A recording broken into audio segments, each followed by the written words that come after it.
va à pied. Il reste quoi comme batterie?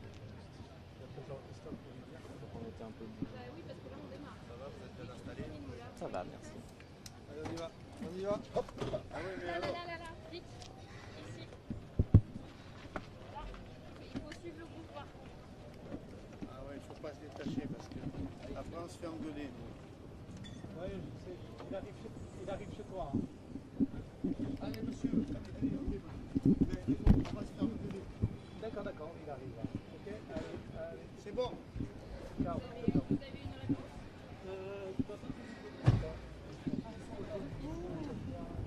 Attention, on démarre. Hein.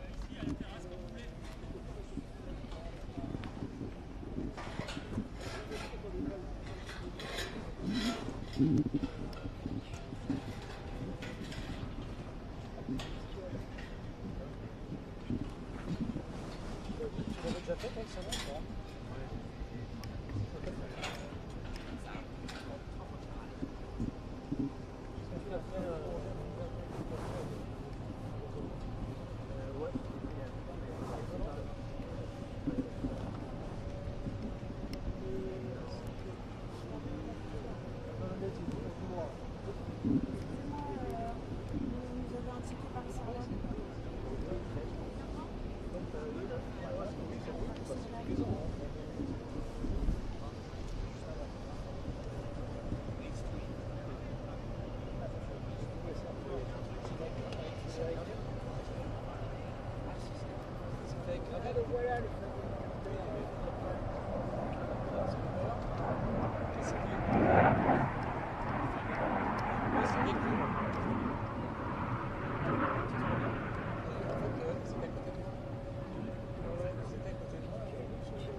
demander, je vais demander.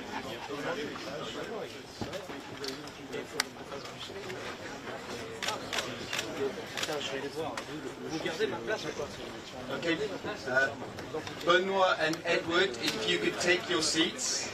And if everybody could take their seats, Il y a autre chose please. ou pas? I'd like to open the room Là, c'est tout, là. to a Q&A.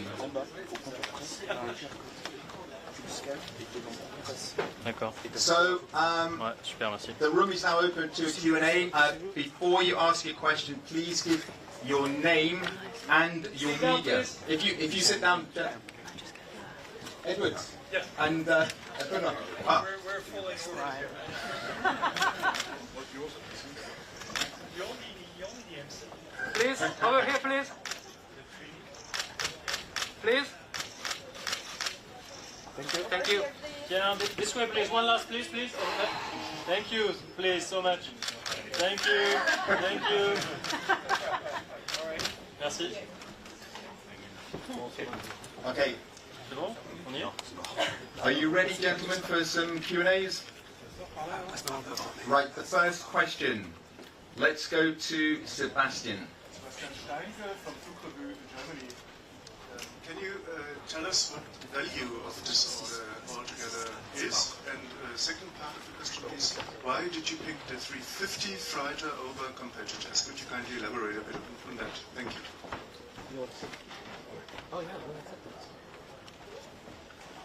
I'm not sure we ever disclose, as you know, right? I'm sure we don't. Yeah, I'm pretty sure we never. Right? The second part of that question, it was a very hard-fought battle on the 350 versus the 777. And frankly, it was a very closed discussion because the two deals that we had on the table had all pros and cons on both sides. Right? And so we reviewed the platform from a technical standpoint, from a technology risk standpoint, from an economical standpoint, and from a deal standpoint. Right? So on those dimensions, the Airbus A350 came out on top. In this case, but things change, so I don't want Airbus to be too comfortable either. So it was close enough for this to be another battle some other day. Next question, Jens. Jens Flotter, Aviation Week. Does this mean that your growth is now shifting more toward direct orders as opposed to sale and leasebacks portfolios? Can you explain a bit more what the path ahead is? And then on the 320 Neo order, is that 321 Neos, or what's the split there? And have you made a decision on engines? So the last question, we have not made any decision on engines. We have time, right? So we don't need to make a decision now. On the first question, if you think about how aircraft leasing companies deploy capital, they effectively use 4 channels, right? One is the primary sale and leaseback channel, which is very competitive. Second one is deploying through trades that you buy on a secondary basis from other leasing companies.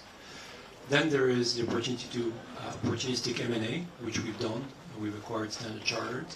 And now we're completing that investment strategy with our 4th prong, which is the OEM speculative order. Right? Now,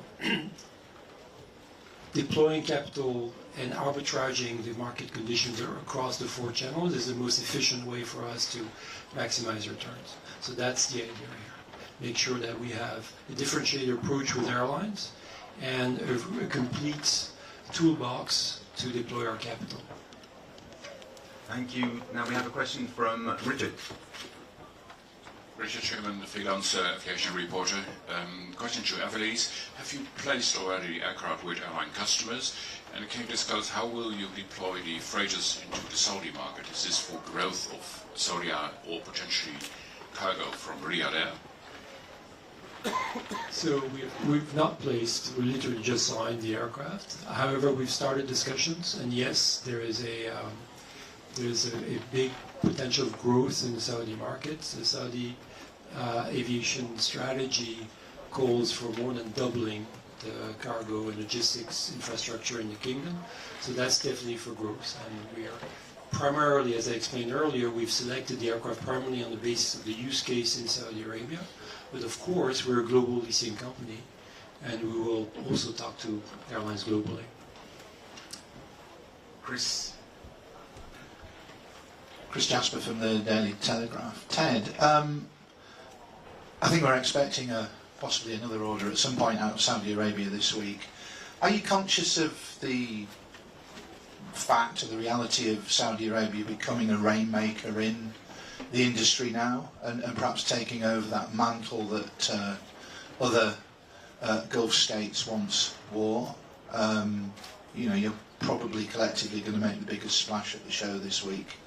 Can you speak to that and the ambitions that it encapsulates? Look, I think I'm not really looking at this as so much as a regional competitive tension standpoint. That's what you're raising. I think Saudi Arabia is clearly accelerating in terms of economy, in terms of diversification, and we need the infrastructure to support both on the cargo side and the pack side. And so the amount of investment, not only in aircraft, by the way, but also in airports, in logistics centers, etc., is tremendous. Saudi Arabia is a huge country. It's about 3.5 times the size of France. It's a country that, you know, has had very little traffic, and so the goal of Vision 2030 is to get to about 330 million passenger a year. Right? To achieve that goal, we need a lot of aircraft. So it's not so much, you know, how we think about this from a regional standpoint. It's really more about serving the local market. I think that's the Saudi vision. Now, with respect to Aviation, we are a global leasing company, and so a quarter of our fleet is in the KSA today. But we are very much placing aircraft worldwide, in the US, in Europe, in Asia, etc. So we really look at this as a global investment. Next question, Tim. Hi, Tim Heath from Reuters. Ted, could you talk a little bit about your strategy on freighters? Some people might think it's an odd time to buy dedicated freighters when there are obvious trade tensions going on in the world. How do you see that? Well, we obviously disagree. I think if you look at the market for freighters, there's a couple of things happening. One, at the global level, there's a huge retirement wave. And two, there is, unfortunately, a lack of production on both Airbus and Boeing side. So we think there is actually a market need beyond the KSA at the global level, number one. And number two, as I explained just earlier, there is a tremendous amount of infrastructure needed in the kingdom for cargo and logistics. So the main deck cargo fleet in Saudi Arabia probably needs to more than double to get to the levels that we need. Right? We have a question at the back. Oh, beg your pardon. Would you then expect at least some of these freighters to be operated by Saudi carriers, including Saudi? Absolutely. Yeah. We have a question at the back. Hi, good morning. Seth Miller from PAX Center. What is the timeline for delivery of these aircraft, and also given the challenges, supply chain and otherwise, how confident are you on being able to meet those timelines? Okay, I'll take the first part of the question. I'll let Benoit answer the second part of the question. Perfect. Deliveries start 2030 until 2033. And as we offered this delivery window, we're confident that we'll be able to deliver those aircraft to Avilis in this timeline. Thank you. We have a question in the middle there. Thank you. Jack Richardson from the Royal Aeronautical Society. You talk about wanting to get as many people into the Kingdom of Saudi Arabia as possible, but as part of Saudiization, how are you planning to bring Saudi nationals into the workforce as part of this contract?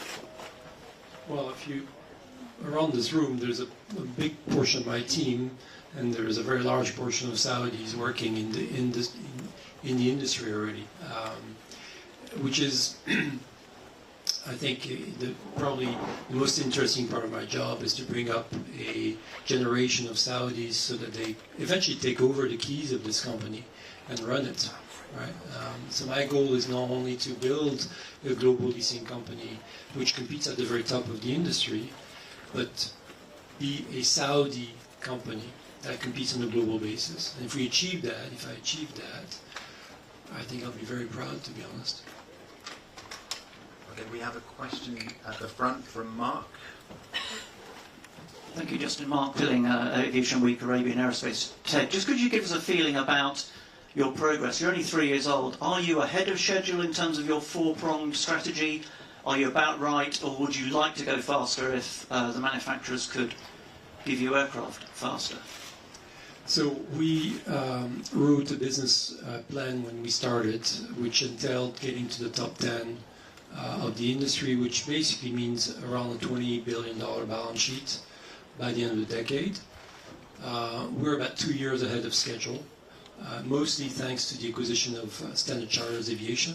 We did that acquisition for two main reasons. One, to accelerate the fleet growth, because scale equals value in our business. And two is to acquire a team of very professional, very experienced people that came with the fleet of aircraft. Do we have any more questions? Question over there. Thank you. Karen Walker, Transport World. Hi there. I just want to be clear, do you know the mix of the A320 types? Are there any of the long-range ones planned for that at the A320s? So we have a mix of 320 and 321 in the order, but no specific XLR, that's what you're asking. Thank you. Any more questions? I think that's all the questions. So thank you very, very much. That brings to an end this first announcement. Thank you. A round of applause.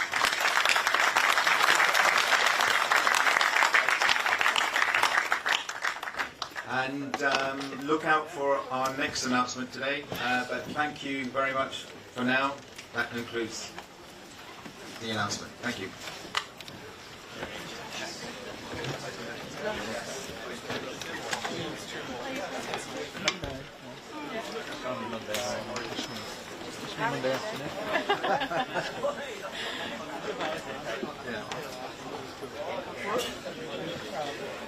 Staying very local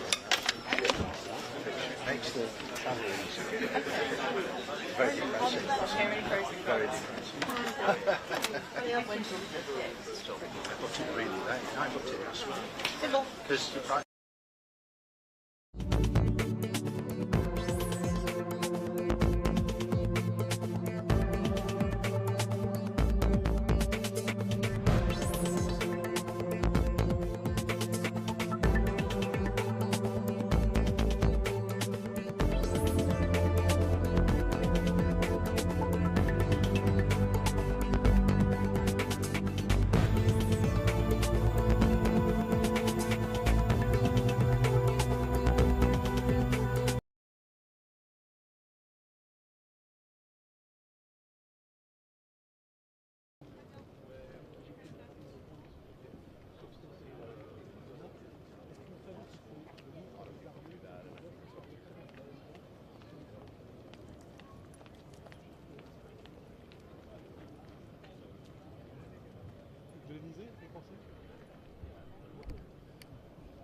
Je leur dis juste.